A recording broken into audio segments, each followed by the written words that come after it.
வணக்கம். சேலம் சூரமங்கலத்தில் அமைந்துள்ள அப்பா பைத்தியசாமி கோவில் மகா கும்பாபிஷேக விழாவில் முதலமைச்சர் ரங்கசாமி உட்பட திரளான பக்தர்கள் கலந்து கொண்டு சாமி தரிசனம் செய்தனர். சேலம் சூரமங்கலம் அப்பா பைத்தியசாமி கோவில் கட்டப்பட்டு 23 ஆண்டுகள் ஆன நிலையில் முதல் முறையாக கும்பாபிஷேகம் நடத்த முடிவு செய்யப்பட்டு திருப்பணிகள் செய்யப்பட்டன. தற்போது திருப்பணிகள் முடிவடைந்து இன்று மகா கும்பாபிஷேகம் நடைபெற்றது. சர்க்குருவிற்கு 108 திரவிய வழிபாடு நடந்ததை தொடர்ந்து 9:45 மணிக்கு திருக்குடங்கள் புறப்பாடு நடந்தது. 10:15 மணிக்கு கோவில் கும்பாபிஷேகம் நடைபெற்றது. தொடர்ந்து சாமிக்கு மகா தீபாராதனை நடந்தது. விழாவில் புதுச்சேரி முதலமைச்சர் ரங்கசாமி உட்பட திரளான பக்தர்கள் கலந்து கொண்டு சாமி தரிசனம் செய்தனர். கல்வியாளர் VCC நாகராஜின் பிறந்தநாளை முன்னிட்டு முதல்வரின் பார்லிமென்ட் செயலாளர் ஜான்குமார் அவருக்கு நேரில் சென்று பிறந்தநாள் வாழ்த்துக்களை தெரிவித்தார். கல்வியாளர் VCC நாகராஜன் அவர்கள் தன்னுடைய பிறந்த நாளை இன்று அவர் இல்லத்தில் தன் குடும்பத்தார் மற்றும் ஆதரவாளர்களுடன் கொண்டாடினார். பிறந்தநாள் விழாவை முன்னிட்டு புதுவை காமராஜ் நகர் தொகுதி சட்டமன்ற உறுப்பினரும் புதுவை முதல்வரின் பார்லிமென்ட் செயலருமான ஜான்குமார் VCC நாகராஜன் அவர்களின் இல்லத்திற்கு சென்று பிறந்தநாள் வாழ்த்துக்களை கூறி பூங்கொத்து கொடுத்து பொன்னாடை அணிவித்து வாழ்த்து தெரிவித்தார். அப்பொழுது அவரது குடும்பத்தினர் மற்றும் அப்பகுதி மக்கள் கலந்து கொண்டனர். புதுச்சேரியில் எலக்ட்ரிக்கல் கடைப்பூட்டை உடைத்து கல்லாவில் இருந்த ரூபாய் 85,000 பணத்தை திருடிய மர்ம ஆசாமியை CCTV காட்சிகளை வைத்து போலீசார் தேடி வருகின்றனர். புதுச்சேரி தவளக்குப்பம் ரோகிணி நகர் பகுதியில் வசிப்பவர் நாகராஜ் மகன் பாரி. இவர் கடலூர் புதுச்சேரி பிரதான சாலையான தவளக்குப்பம் மெயின் ரோட்டில் சீதாலட்சுமி பிளம்பிங் என்ற எலக்ட்ரிக்கல் கடையை கடந்த 3 வருடங்களாக வாடகைக்கு எடுத்து நடத்தி வருகிறார். மேலும் இந்த கடையில் வேலைக்காக புதுக்கோட்டையை சேர்ந்த கார்த்தி என்பவர் வேலை செய்து வருகிறார். இந்த நிலையில் வழக்கம் போல் கடையை திறந்து வியாபாரம் முடிந்து இரவு 10 மணி அளவில் கடையை பூட்டிவிட்டு வீட்டிற்கு சென்றுள்ளனர். நேற்று காலை சுமார் 6 மணி அளவில் பாரி தனது கடைக்கு வந்து வாசலில் சுத்தம் செய்து கொண்டிருந்த போது கடையின் பூட்டு குப்பையில் கிடந்ததை கண்டு பாரி அதிர்ச்சி அடைந்தார். எனவே கடையின் ஷட்டரை திறந்து உள்ளே சென்று பார்த்தபோது கல்லாவில் இருந்த ரூபாய் 85,000 பணம் காணவில்லை. எனவே பாரி அக்கம் பக்கத்தில் விசாரிக்கையில் இவரது கடைக்கும் பக்கத்தில் இருந்த துணிக்கடையின் பூட்டும் உடைக்கப்பட்டுள்ளது என கூறியுள்ளனர். எனவே பாரி அக்கம் பக்கத்தில் விசாரிக்கையில் இவரது கடைக்கும் பக்கத்தில் இருந்த துணிக்கடையின் பூட்டும் உடைக்கப்பட்டுள்ளது என தெரிந்தது. ஆனால் அங்கு எதுவும் காணாமல் போகவில்லை என்று கூறியுள்ளனர். எனவே பூட்டை உடைத்து ரூபாய் 85,000 பணத்தை திருடி சென்ற மர்ம நபர் மீது நடவடிக்கை எடுக்க கூறி பாரி தவளக்குப்பம் காவல் நிலையத்தில் கொடுத்த புகாரின் பேரில் உதவி ஆய்வாளர் பிரபு வழக்கு பதிவு செய்து விசாரணை நடத்தி திருடனை தேடி வருகின்றனர். புதுவையில் IAS அதிகாரி குமாருக்கு கால்நடை மற்றும் வேளாண் துறைகள் ஒதுக்கீடு செய்யப்பட்டுள்ளது. புதுச்சேரி மாநில கூடுதல் தலைமை தேர்தல் அதிகாரியாக பணியாற்றி வருபவர் குமார். அவர் மாநில தேர்தல் தலைமை அதிகாரி பொறுப்பினை கூடுதலாக கவனித்து வந்தார். இந்நிலையில் IAS அதிகாரி ஜவஹர் மாநில தலைமை தேர்தல் அதிகாரியாக கடந்த 30ஆம் தேதி நியமிக்கப்பட்டார். தலைமை தேர்தல் அதிகாரி பொறுப்பிலிருந்து விடுவிக்கப்பட்ட IAS அதிகாரி குமாருக்கு அரசு துறைகள் ஒதுக்கீடு செய்யப்பட்டுள்ளது. அதன்படி அவர் கால்நடைத்துறை, வேளாண் துறை, இந்து சமய அறநிலைத்துறை மற்றும் வக்பு வாரிய செயலாளராக நியமிக்கப்பட்டுள்ளார். மேலும் கூடுதல் தலைமை தேர்தல் அதிகாரி பொறுப்பினையும் கூடுதலாக கவனிப்பார் என அறிவிக்கப்பட்டுள்ளது. புதுவை தவளக்குப்பத்தில் உள்ள அரசு மேல்நிலைப் பள்ளியில் மாணவர்களுக்கு இலவச மழையங்கி வழங்கும் நிகழ்ச்சி நடைபெற்றது. பனவெளி தொகுதி தவளக்குப்பம் பகுதியில் உள்ள அரசு மேல்நிலைப் பள்ளியில் 10ஆம் வகுப்பு பயிலுகின்ற மாணவ மாணவியர்களுக்கு புதுச்சேரி அரசின் இலவச மழையங்கி வழங்கும் நிகழ்ச்சி நடைபெற்றது. தொகுதி சட்டமன்ற உறுப்பினரும் மாண்புமிகு சட்டப்பேரவை தலைவருமான செல்வம் அவர்கள் இவ்விழாவில் கலந்து கொண்டு மாணவ மாணவியர்களுக்கு இலவச மழையங்கிகளை வழங்கினார். இந்த நிகழ்ச்சியில் பள்ளியின் துணை முதல்வர், ஆசிரியர் பெருமக்கள், பெற்றோர், ஆசிரியர் சங்க நிர்வாகிகள் மற்றும் அப்பகுதி முக்கிய பிரமுகர்கள் கலந்து கொண்டனர். ஊசுடு சட்டமன்ற தொகுதி சேதராப்பட்டு பகுதியில் 75வது சுதந்திர தினத்தை முன்னிட்டு ஓவிய போட்டி நடைபெற்றது. இதில் சிறப்பு அமைச்சர் சாய்ஜி சரவணன்குமார் கலந்து கொண்டு பரிசு வழங்கி பாராட்டினார். ஊசுடு சட்டமன்ற தொகுதிக்குட்பட்ட சேதராப்பட்டு பகுதியில் 75வது சுதந்திர தினத்தை முன்னிட்டு மாணவ மாணவிகளுக்கு ஓவிய போட்டி நடைபெற்றது. போட்டியில் சுமார் 75க்கும் மேற்பட்ட மாணவ மாணவியர் கலந்து கொண்டு ஓவியங்களை வரைந்து அசத்தினர். போட்டியில் கலந்து கொண்டு வெற்றி பெற்ற மாணவ மாணவிகளுக்கு பரிசுகள் வழங்கும் நிகழ்ச்சி நடைபெற்றது. இதில் சிறப்பு அழைப்பாளராக குடிமைப் பொருள் மற்றும் நுகர்வோர் விவகாரங்கள் துறை அமைச்சர் சாய்ஜி சரவணன்குமார் கலந்து கொண்டு வெற்றி பெற்ற மாணவ மாணவிகளுக்கு சான்றிதழ்கள் மற்றும் பரிசுகளை வழங்கினார். இந்நிகழ்ச்சியில் அறங்காவலர் குழு தலைவர் புருஷோத்தமன், கேந்திர பொறுப்பாளர் ஏழுமலை, தொகுதி துணைத் தலைவர் சதாசிவம், ஓபிசி அணி துணைத் தலைவர் மோகன்ராஜ், கிளை தலைவர் தேவா ஆகியோர் கலந்து கொண்டனர். எல்லை தாண்டி மீன் பிடித்ததாக காரைக்கால் மீனவர்கள் 12 பேரை இலங்கை கடற்படையினர் இன்று கைது செய்தனர். புதுச்சேரி மாநிலம் காரைக்காலை அடுத்த கீழக்காசாக்குடிமேடு மீனவ கிராமத்தை சேர்ந்தவர் செல்வராஜ் மகன் உலகநாதன். இவரது வயது 28. இவருக்கு சொந்தமான விசைப்படகில் நேற்று காரைக்கால் மீன்பிடி துறைமுகத்தில் இருந்து கீழக்காசாக்குடிமேடு பகுதியை சேர்ந்த மணிவண்ணன், கார்த்தி, செல்வமணி உள்ளிட்ட 12 மீனவர்கள் வழக்கம் போல் கடலுக்கு மீன்பிடிக்க சென்றனர். கடலில் நிலவும் தட்பவெட்ப நிலைக்கு எதிர்மாறாக நேற்று மாலை இந்தி எல்லையில் மீன்பிடித்துக் கொண்டிருந்த போது இலங்கைக்கு உட்பட்ட முல்லைத்தீவு அருகே சென்றதால் அங்கு வந்து இலங்கை கடற்படையினர் கீழக்காசாக்குடிமேடு மீனவர்களின் விசைப்படகை சுற்றி வளைத்தனர். பின்னர் எல்லை தாண்டி மீன்பிடித்ததாக கூறி 12 மீனவர்களும் இலங்கை கடற்படையினர் துப்பாக்கி முனையில் கைது செய்தனர். மேலும் மீனவர்களின் விசைப்படகையும் பறிமுதல் செய்து மீனவர்களை இலங்கை காங்கேசன் துறைமுகத்திற்கு அழைத்து சென்றனர். இலங்கை கடற்படையினரின் இந்த நடவடிக்கையானது காரைக்கால் கீழக்காசாக்குடிமேடு கிராமத்தை சோகத்தில் ஆழ்த்தியுள்ளது. முதியவர்கள் யாராவது காணாமல் போனால் அலட்சியமாக இருக்கும் இந்த காலத்தில் காணாமல் போன வளர்ப்பு பூனையை கண்டுபிடிக்க நகரம் முழுவதும் டீ வியாபாரி ஒருவர் போஸ்டர் ஒட்டி தேடி வருவது அனைவரையும் ஆச்சரியப்பட வைத்துள்ளது.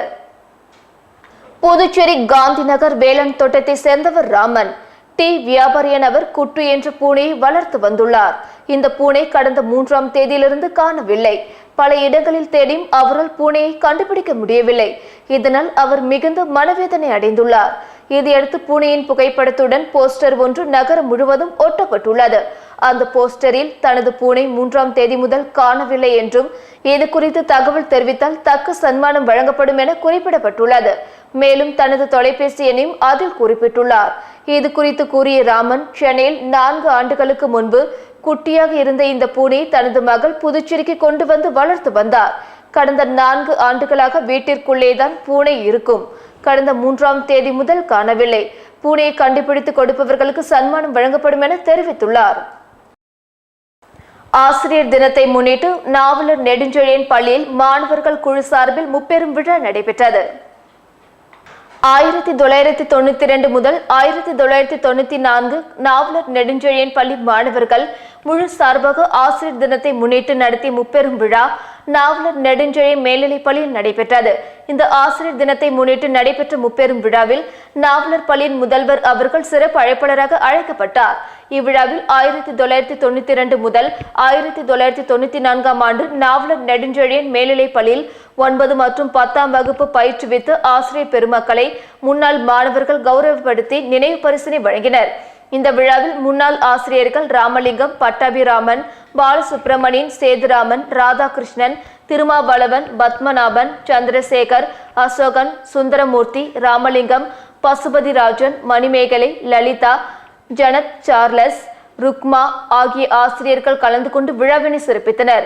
விழாவில் 10 மற்றும் 12ஆம் வகுப்பில் நன்கு மதிப்பெண் எடுத்த மாணவர்களுக்கு நினைவு பரிசு கொடுத்து சிறப்பிக்கப்பட்டது. விழாவில் போதைப் பொருள் விழிப்புணர்வு நிகழ்ச்சி நடத்தப்பட்டது. இந்த முப்பெரும் விழா 1992 முதல் 1994 நாவலர் நெடுஞ்செழியன் பள்ளி முன்னாள் மாணவர்கள் குழு சார்பாக சிறப்பாக நடைபெற்றது. புதுச்சேரியில் கழகத்தின் மூத்த முன்னோடி சிபி திருநாவுக்கரசு அவர்களுக்கு பாவேந்தர் பாரதிதாசன் விருது அறிவிக்கப்பட்டதற்கு மாநில கழக அமைப்பாளர் சிவா தலைமையில் திமுக சட்டமன்ற உறுப்பினர்கள் மற்றும் நிர்வாகிகள் தமிழக முதல்வர் மு.க. ஸ்டாலின் அவர்களை நேரில் சந்தித்து நன்றி தெரிவித்தனர். திமுக முப்பெரும் விழா வருகின்ற செப்டம்பர் மாதம் 15ஆம் தேதி விருதுநகர் மாவட்டத்தில் நடைபெற உள்ளது.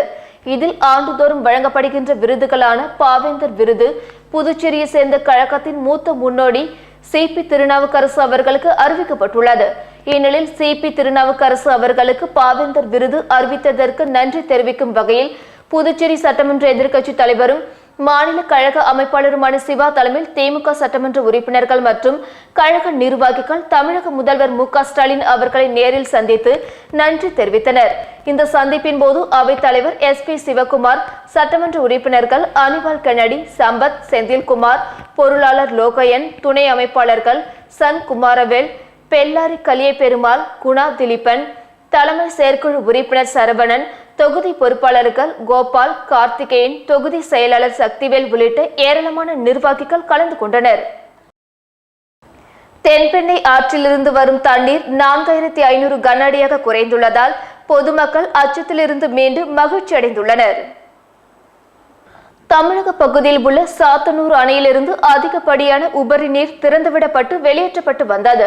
இந்த நிலையில் கடந்த 29ஆம் தேதி சாத்தனூர் அணையிலிருந்து 8000 கன அடி தண்ணீர் திறந்துவிடப்பட்டதால் புதுச்சேரி அரசின் பராமரிப்பில் உள்ள சொர்ணாவூர் அணைக்கட்டு பிரிவு, நத்தம் சித்திரை அணைக்கட்டு, கொம்மந்தான் மேடு படுகை அணை ஆகியவை நிரம்பி வழிந்தன. இதனால் தென்பெண்ணை ஆற்றில் இரு கரைகளையும் தொட்டு தண்ணீர் பெருக்கெடுத்து ஓடியது. பிறகு கடந்த 1ஆம் தேதி 10,000 கன அடியாக உயர்ந்து தென்பெண்ணை ஆற்றில் வெள்ளமாக பெருக்கு ஏற்பட்டது. இதனால் கடந்த ஆண்டு ஏற்பட்ட வெள்ளப்பெருக்கை போல இந்த ஆண்டும் ஏற்பட்டு விடுமோ என்ற அச்சத்தில் பாகூர் பகுதியை சுற்றியுள்ள 10க்கும் மேற்பட்ட கிராம மக்களும் விவசாயிகளும் அதிகாரிகளும் அச்சத்தில் இருந்து வந்தனர். ஆகையால் பாகூர் பொதுப்பணித்துறை அதிகாரிகள் வருவாய்த்துறை அலுவலகத்தில் கட்டுப்பாட்டு மையம் அமைக்கப்பட்டு கண்காணித்து வந்தனர். இந்நிலையில் ஆற்றின் தண்ணீர் வரத்து தற்பொழுது 4500 கன அடியாக குறைந்துள்ளது. இதனால் பொதுமக்கள் அச்சத்திலிருந்து மீண்டும் மகிழ்ச்சி அடைந்துள்ளனர். புதுச்சேரி கோரிமேட்டில் உள்ள மகாத்மா காந்தி முதுநிலை பல் மருத்துவ நிறுவனத்திற்கு 6 நபர்கள் பயணிக்கக்கூடிய பேட்டரி கார் இலவசமாக வழங்கப்பட்டுள்ளது. புதுச்சேரி கோரிமேட்டில் உள்ள மகாத்மா காந்தி முதுநிலை பல் மருத்துவ நிறுவனத்திற்கு புதியதாக 5,25,000 மதிப்புள்ள 6 நபர்கள் பயணிக்கக்கூடிய பேட்டரி கார் இக்கல்லூரியில் பயின்ற முன்னாள் மாணவரால் இலவசமாக வழங்கப்பட்டது. இந்த பேட்டரி காரில் பல் மருத்துவ கல்லூரிக்கு வரும் நோயாளிகளில் மாற்றுத்திறனாளிகள், குழந்தைகள் மற்றும் வயது முதிர்ந்தவர்கள் இலவசமாக பல் மருத்துவமனை வளாகத்திற்குள் பயணிக்கலாம். இந்த சேவை மகாத்மா காந்தி முதுநிலை பல் மருத்துவர் நிறுவனத்தின் தலைவரும் புதுச்சேரி முதல்வருமான திரு ரங்கசாமி அவர்கள் துவக்கி வைத்தார். புதுச்சேரி அரசு கொறடாவும் இந்திரநகர் தொகுதி சட்டமன்ற உறுப்பினருமான ஏகேடி ஆறுமுகம், கதிர்கமம் தொகுதி சட்டமன்ற உறுப்பினர் KSP ரமேஷ் ஆகியோர் இந்நிகழ்ச்சியில் முன்னிலை வகித்தனர். மேலும் இந்நிகழ்ச்சியில் பல் மருத்துவ கல்லூரி ஊழியர்கள் மற்றும் மாணவர்கள் கலந்து கொண்டனர். நிகழ்ச்சிக்கான ஏற்பாடுகளை பல் மருத்துவ கல்லூரியின் முதல்வர் டாக்டர் கென்னடி பாபு அவர்கள் செய்திருந்தார். மேலும் அவர் இந்த சேவையை பல் மருத்துவ கல்லூரிக்கு வரும் மாற்றுத்திறனாளிகள், குழந்தைகள் மற்றும் வயது முதிர்ந்தவர்கள் ஆகியோர் இலவசமாக பயன்படுத்திக் கொள்ளுமாறு கேட்டுக்கொண்டார். Lions club of Pondicherry central சார்பில் நடைபெற்ற ஆசிரியர் தின விழாவில் கற்பித்தலில் சிறந்து சேவை செய்த ஆசிரியர்களுக்கு Lions club of Pondicherry central தலைவர் ரமேஷ்குமார் பரிசு வழங்கி கௌரவித்தார். புதுச்சேரி வைசியல் வீதியில் உள்ள சொசியத்தே புரோகிரேஷித் அரசு உதவி பெறும் உயர்நிலைப் பள்ளியில் Lions club of Pondicherry central சார்பில் ஆசிரியர்கள் தின விழா கொண்டாடப்பட்டது. இவ்விழாவிற்கு லயன்ஸ் கிளப் பாண்டிச்சேரி சென்ட்ரல் தலைவர் சப்தகிரி VPS ரமேஷ்குமார் தலைமை தாங்கினார். லயன் ராஜலட்சுமி செல்வகாந்தி முன்னிலை வகித்தார். இதனைத் தொடர்ந்து ஆசிரியர் தின விழா குறித்து மாவட்ட தலைவர் ACP ரத்தின சுப்பிரமணியன், பள்ளி நிருபர் வேதானந்தம், தலைமை ஆசிரியர் ராஜேந்திரன் ஆகியோர் சிறப்புரை நிகழ்த்தினர். Lions club of Pondicherry central தலைவர் VPS ரமேஷ்குமார் ஏற்பாடு செய்த இந்த நிகழ்வில் மண்டல தலைவர்கள் குணசேகரன், கார்த்திக் குவேன், செயலாளர் தமிழரசன், பொருளாளர் குருமூர்த்தி ஆகியோர் பங்கேற்று ஆசிரியர்களை பாராட்டினர். இதனைத் தொடர்ந்து கற்பித்தலில் சிறந்து விளங்கிய தலைமை ஆசிரியர் ராஜேந்திரன், ஆசிரியர்கள் நாராயணசாமி, செல்வராஜ், பிரசன்னா மற்றும் ஆசிரியர்கள் தனலட்சுமி, கீதா லட்சுமி, லதா, ராஜேஸ்வரி, காயத்ரி, லட்சுமி, சிவகாம சுந்தரி, மணிமேகலை, புவனேஸ்வரி, சரஸ்வதி, ஆனந்தி, பூங்கொடி, ஜெயலட்சுமி, பிரீத்தி, பஜனி ஆகியோருக்கு Lions club of Pondicherry central தலைவர் சப்தகிரி VPS ரமேஷ்குமார் பரிசு வழங்கி மரியாதை செய்து பாராட்டினார். புதுச்சேரி காலப்பட்டு மத்திய சிறையில் விசாரணை கைதியிடம் செல்போன் பறிமுதல் செய்யப்பட்ட சம்பவம் பரபரப்பை ஏற்படுத்தியுள்ளது. புதுச்சேரி காலப்பட்டு மத்திய சிறையில் கடந்த வாரம் அங்குள்ள அதிகாரிகள் சோதனையிட்டனர். அப்பொழுது விசாரணை கைதி சதீஷ்குமார் இடமிருந்து செல்போன் பறிமுதல் செய்யப்பட்டது. அதேபோன்று சிறைக்கு சென்று ஆம்புலன்ஸ் வாகனத்தை சோதனையிட்டதில் அதனை ஓட்டி வந்த டிரைவர் சீட்டுக்கு அடியில் இருந்து ஹான்ஸ் உள்ளிட்ட போதைப் பொருட்கள் இருந்தது கண்டுபிடிக்கப்பட்டது. இதையடுத்து டிரைவரான ஜெயக்குமார் மீது போலீசார் வழக்கு பதிந்து விசாரணை மேற்கொண்டனர். இதனிடையே நேற்று முன்தினம் மீண்டும் காலாப்பட்டு சிறையில் சிறைத்துறை சூப்பரண்ட் பாஸ்கரன் தலைமையிலான குழுவினர் திடீரென சோதனையிட்டனர். விசாரணை கைதிகளில் கழிவறையில் நடத்திய சோதனையின் போது பிரவீன்குமார் என்பவர் செல்போன் பயன்படுத்தியது கண்டறியப்பட்டது. இதையடுத்து அவரிடமிருந்து செல்போன், பேட்டரி, சிம் கார்டு ஆகியவற்றை கைப்பற்றிய சிறை ஊழியர்கள் அவற்றை காலப்பட்டு போலீசாரிடம் ஒப்படைத்து புகார் அளித்தனர். இதையடுத்து எஸ்ஐ இளங்கோ தலைமையிலான போலீசார் பிரவீன்குமார் மீது வழக்கு பதிந்து விசாரணை மேற்கொண்டுள்ளனர். இதனிடையே காலாப்பட்டு சிறைக்கு சென்ற போலீசார் இவ்விவகாரம் தொடர்பாக விசாரணை நடத்தினர். நடிகை அமலாபால் கொடுத்த புகாரில் சிறையில் அடைக்கப்பட்டு அவரது முன்னாள் காதலன் பவுனிந்தர் சிங் தத்க்கு நீதிமன்றம் நிபந்தனையற்ற ஜாமீன் வழங்கியது. தமிழ் திரையுலகின் நட்சத்திர நடிகை அமலாபால் இயக்குனர் விஜய் திருமணம் செய்து விவாகரத்து பெற்றார். இந்நிலையில் பஞ்சாபை சேர்ந்த திரைப்பட தயாரிப்பாளரும் பாடகருமான பவுனிந்தர் சிங் தத் என்ற பூவி இடையே நட்பு ஏற்பட்டு இருவரும் திருமணம் செய்து கொள்ளும் அளவிற்கு பழகி வந்தனர். புதுவை அருகே உள்ள தமிழக பகுதியான ஆரோவில் அடுத்த பெரிய முதலியார் சாவடியில் சொகுசு வீட்டை குத்தகைக்கு எடுத்து இருவரும் ஒன்றாக தங்கியிருந்தனர். அந்த வீட்டில் அவர்கள் தொடங்கிய திரைப்பட அலுவலக பணியையும் ஹெர்பல் பவுடர் வியாபாரம் செய்யும் இடமாகவும் அந்த சொகுசு வீட்டை பயன்படுத்தி வந்துள்ளார். இந்நிலையில் நடிகை அமலாபால் பவுனிந்தர் சிங் தத் மற்றும் அவரது உறவினர்கள் 20 லட்சம் பண மோசடி செய்ததாகவும் இருவரும் தனிமையில் இருந்த புகைப்படங்களை இணையதளத்தில் வெளியிடுவதாக மிரட்டுவதாகவும் நம்பிக்கை மோசடி செய்ததாகவும் விழுப்புரம் மாவட்ட குற்றப்பிரிவு போலீசில் தனது உதவியாளர் விக்னேஷ் கடந்த மாதம் 29ஆம் தேதி புகார் அளித்தார். குற்றப்பிரிவு துணை போலீஸ் சூப்பரண்ட் இருதயராஜ் பவுனிந்தர் சிங் தத், இவரது தந்தை சுந்தர் சிங், கனடா நாட்டில் வாழும் இவரது சகோதரி உள்ளிட்ட 12 பேர் மீது மோசடி உள்ளிட்ட 16 பிரிவுகளில் வழக்கு பதிவு செய்தனர். துணை போலீஸ் சூப்பரண்ட் இருதயராஜ் தலைமையிலான போலீசார் அதிகாலை பெரிய முதலியார் சாவடியில் உள்ள இல்லத்தில் பவுனிந்தர் சிங் தத்தை அதிகாலை கைது செய்து விசாரணை மேற்கொண்டனர். பின்னர் வானூர் நீதிமன்றத்தில் ஆஜர்படுத்தப்பட்ட பவுனிந்தர் சிங் தத்தை 13 நாள் சிறையில் அடைக்க நீதிபதி வரலட்சுமி உத்தரவிட்டார். பின்னர் போலீசார் விழுப்புரம் சிறையில் அவரை அடைத்தனர். இந்நிலையில் பவுனிந்தர் சிங் தத் சார்பில் ஜாமீன் கேட்டு நேற்று வானூர் நீதிமன்றத்தில் மனு தாக்கல் செய்யப்பட்டது. முழுமையாக விசாரித்த நீதிபதி பவுனிந்தர் சிங் தத்தை நிபந்தனையற்ற ஜாமீன் வழங்கி உத்தரவிட்டார். விழுப்புரம் மாவட்ட குற்றப்பிரிவு போலீசார் பவுனிந்தர் சிங் தத் உறவினர்களை கைது செய்ய தீவிரம் காட்டி வரும் நிலையில் பவுனிந்தர் சிங் தத் தரப்பு வழக்கறிஞர்கள் இந்த வழக்கில் குற்றம் சாட்டப்பட்ட மீதமுள்ளவர்களுக்கு ஜாமீன் கேட்டு மனு தாக்கல் செய்துள்ளார். புதுச்சேரி உள்துறை அமைச்சர் நமச்சிவாயம் பூரண நலம் பெற்று மக்கள் பணிக்கு திரும்ப வேண்டி சிறப்பு பூஜைகள் நடைபெற்றது. உள்துறை அமைச்சர் நமச்சிவாயம் அவர்கள் கடந்த சில தினங்களுக்கு முன்பு உடல்நிலை சரியில்லாத காரணத்தினால் மருத்துவமனையில் அனுமதிக்கப்பட்டிருந்தார். இதனை அடுத்து அவரது ஆதரவாளர்கள் அவர் பூரண நலம் பெற்று மக்கள் பணிக்கு திரும்ப வேண்டி புதுச்சேரி முதலியார்பேட்டை கொம்யூன் ஓட்டம்பாளையம் கிராமத்தில் 100 ஆண்டுகள் பழமை வாய்ந்த ஸ்ரீ பால முனீஸ்வரர் ஆலயத்தில் பல்வேறு விதமான திரவியங்களை கொண்டு சிறப்பு அபிஷேகங்களும் ஆராதனைகளும் செய்து உள்துறை அமைச்சர் நமச்சிவாயம் அவர்கள் விரைவில் பூரண குணமடைந்து மக்கள் பணிக்கு திரும்புமாறு முனீஸ்வரனிடம் வேண்டி சிறப்பு பூஜைகளும் அன்னதானமும் நடைபெற்றது. இந்நிகழ்ச்சிக்கான சிறப்பு ஏற்பாடுகளை ஆளுநர் நிர்வாகிகள் கதிர்வேலு, சுரேஷ், பெருமாள் உள்ளிட்டவர்கள் செய்திருந்தனர். புதுச்சேரி பிரதேச சாலையோர வியாபாரிகள் சங்கத்தின் பேரவை கூட்டம் ஈசிஆர் சாலையில் உள்ள விளிம்பு நிலை மக்கள் வாழ்வாதார மையத்தில் நடைபெற்றது. சாலையோர வியாபாரிகளை ஆக்கிரமிப்பாளர்கள் என அடையாளப்படுத்தும் போக்கினை புதுச்சேரி அரசு கைவிட வேண்டும். சாலையோர வியாபாரிகளுக்கு அவர்கள் வியாபாரம் செய்யும் இடங்களில் சுகாதாரமான குடிநீர் மற்றும் கழிப்பிட வசதிகளை செய்து தர வேண்டும். தனியாருக்கு டெண்டர் விட்ட நகராட்சி அடிக்காசு வசூலை ரத்து செய்து நேரடியாக நகராட்சி வசூலிக்க வேண்டும்.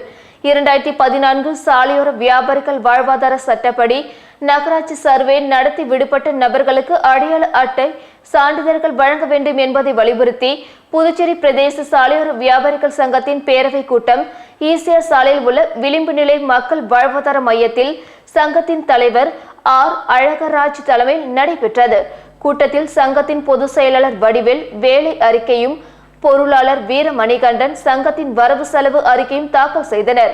கூட்டத்தில் சிஐடியு மாநில நிர்வாகிகள் தலைவர் முருகன், செயலாளர் சீனிவாசன், பொருளாளர் பிரபுராஜ் உள்ளிட்டோரும் சாலையோர சங்க நிர்வாகிகள் சூரியன், சேவியர், ஐயனார், ரவி, அன்பழகன், ராமசாமி, பூரணி, அந்தோணி குரூஸ், உதயசங்கர் உள்ளிட்டோரும் புதுச்சேரி அனைத்து பகுதி சாலையோர தொழிலாளர்கள் திரளாக பங்கு பெற்றனர். புதுச்சேரி மாநிலம் வில்லியனூர் அருகே காணாமல் போன இளம்பெண்ணை போலீசார் தேடி வருகின்றனர். வில்லியனூர் அடுத்த கூடப்பாக்கம் மெயின் ரோடு மூர்த்தி நகரை சேர்ந்தவர் தங்கராசு. இவரது மகள் சங்கீதா. 24 வயதான இவர் டிப்ளமோ கணினி அறிவியல் படித்து முடித்துவிட்டு வீட்டில் இருந்து வந்தார். இந்நிலையில் கடந்த 31ஆம் தேதி தங்கராசு தனது மனைவியுடன் கோயில் விழாவில் பிளாஸ்டிக் பொருட்கள் விற்க சென்றுவிட்ட நிலையில் சங்கீதா மட்டும் வீட்டில் தனியாக இருந்துள்ளார். இதனிடையே வியாபாரத்தை முடித்துவிட்டு தம்பதி இரவில் வீடு திரும்பிய போது அங்கு மகளை காணாததை கண்டு அதிர்ச்சி அடைந்தனர். அவரை பல இடங்களில் தேடியும் தோழிகள் மற்றும் உறவினர் வீடுகளில் விசாரித்தும் எந்த துப்பும் கிடைக்கவில்லை. இது தொடர்பாக தங்கராசு வில்லியனூர் காவல் நிலையத்தில் புகார் அளித்தார். புகாரை பெற்றுக்கொண்டு SI முருகன் தலைமையிலான போலீசார் வழக்கு பதிந்து மாயமான இளம்பெண்ணை தேடி வருகின்றனர். புதுச்சேரியில் நேற்று புதிதாக 62 பேர் கொரோனா தொற்றால் பாதிக்கப்பட்டுள்ளனர்.